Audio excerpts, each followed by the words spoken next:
여러분, 혹시 그런 생각 해보신 적 있으세요? 왜 어떤 나라는 잘 살고 어떤 나라는 그렇지 못할까요? 정말 근본적인 질문이죠. 오늘 이 거대한 글로벌 불평등이라는 수수께끼를 한번 같이 풀어보려고 합니다. 자, 이 숫자 한번 보시죠. 43,795달러. 이게 뭘 의미할까요? 이게요. 전 세계에서 가장 잘 사는 나라들과 가장 못 사는 나라들 간의 1인당 평균 소득 격차입니다. 와, 정말 어마어마하죠? 이게 무슨 말이냐면요. 한쪽에서는 1년 내내 정말 열심히 일해서 버는 돈을 다른 쪽에서는 이미 수십 배나 더 벌고 있다는 그런 이야기입니다. 근데요, 이 격차가 그냥 돈 문제로만 끝나는 게 아닙니다. 자, 다음 숫자는 19년이에요. 이게 뭐냐면요. 바로 이 두 그룹 간의 평균 기대 수명 차이입니다. 19년. 그러니까 어디서 태어났느냐에 따라서 수명이 거의 20년 가까이 차이가 난다는 거죠. 부와 가난이 말 그대로 우리의 삶과 죽음을 결정하고 있는 셈입니다. 그래서 오늘 우리가 던져야 할 질문은 바로 이겁니다. 도대체 왜 전 세계적으로 이렇게까지 부와 삶의 질에 대한 격차가 존재하는 걸까요? 무엇이 이런 엄청난 차이를 만들어내는 걸까요? 한번 제대로 파고 들어보죠. 좋습니다. 그럼 먼저 이 경제적 격차가 얼마나 심각한지 그 현실부터 한번 들여다보겠습니다. 자, 이걸 보시면요. 세계은행이 전 세계 국가들을 소득 수준에 따라서 이렇게 네 그룹으로 분류한 자료입니다. 한번 보세요. 고소득 국가와 저소득 국가.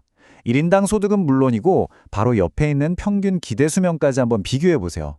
격차가 정말 한눈에 들어오지 않나요? 이건 그냥 숫자의 차이가 아니라 삶의 질 자체가 완전히 다르다는 걸 보여주는 거죠.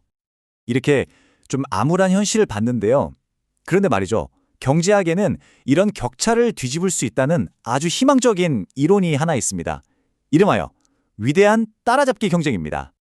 이게 바로 수렴 가설이라는 건데요. 논리는 의외로 간단합니다.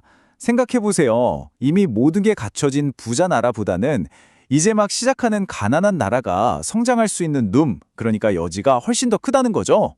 그래서 결국엔 그 격차가 좁혀질 거라는 아주 낙관적인 이론입니다. 어때요? 그럴듯하죠? 우리 미스터리를 풀 첫 번째 단서가 될 수 있겠네요.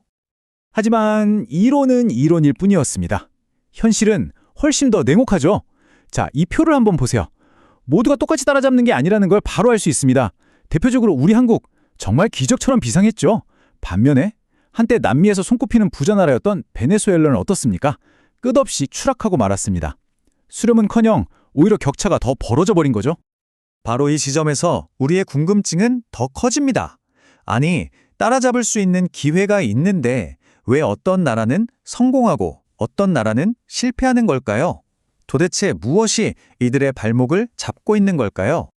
네, 그래서 지금부터는 성장이란 벽에 딱 부딪혔을 때 그 원인이 되는 공통적인 함정들이 뭔지 한번 살펴보겠습니다.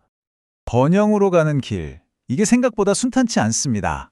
곳곳에 함정이 숨어 있죠. 지금부터 개발도상국의 성장을 가로막는 아주 대표적인 세 가지 취약점, 말하자면 세 명의 악당을 소개해 드릴게요. 자, 첫 번째, 악당입니다. 바로 원자재 롤러코스터죠. 이 그래프를 보시면 석유나 구리 같은 원자재 가격이 정말 롤러코스터처럼 정신없이 오르내리는 걸 볼 수 있습니다. 만약에 한 나라의 경제가 이런 원자재 수출에만 의존하고 있다면 어떻게 될까요? 당연히 나라 경제 전체가 이 롤러코스터에 올라탄 것처럼 불안해질 수밖에 없는 겁니다. 두 번째 악당은 바로 신뢰의 부족, 한마디로 부패입니다. 이 그래프 정말 놀랍지 않나요? 거의 공식처럼 딱 맞아떨어집니다. 부패가 심할수록 가난하고 청렴할수록 부유하다. 이 강력한 상관관계를 보여주는 거죠. 결국 부패라는 건 사회 전체의 신뢰를 갉아먹고 경제 발전의 발목을 잡는 아주 치명적인 독이나 마찬가지입니다. 그리고 마지막 세 번째 악당, 바로 자본의 역설입니다. 이게 뭐냐면요. 개발도상국에 들어오는 해외 투자 자본이 굉장히 변덕스럽다는 겁니다. 이 그래프를 보세요. 돈이 막 밀물처럼 들어왔다가 또 어느 순간에는 썰물처럼 쫙 빠져나가 버리죠. 이렇게 한 번에 돈이 빠져나가면 어떻게 될까요? 바로 끔찍한 금융위기로 이어질 수 있는 겁니다. 자, 그럼 한번 정리해 볼까요? 롤러코스터 같은 원자재 가격, 사회를 썩게 만드는 부패, 그리고 언제 빠져나갈지 모르는 변덕스러운 해외 자본. 이 세 가지 취약점이 한꺼번에 덮치면 그야말로 경제를 송두리째 무너뜨릴 수 있는 퍼펙트 스톰이 되는 겁니다. 하지만 말이죠. 이런 위험들을 그냥 피하기만 한다고 해서 문제가 다 해결되는 건 아닙니다. 우리가 찾고 있는 진짜 근본적인 해답은 이것보다 훨씬 더 깊은 곳에 있거든요.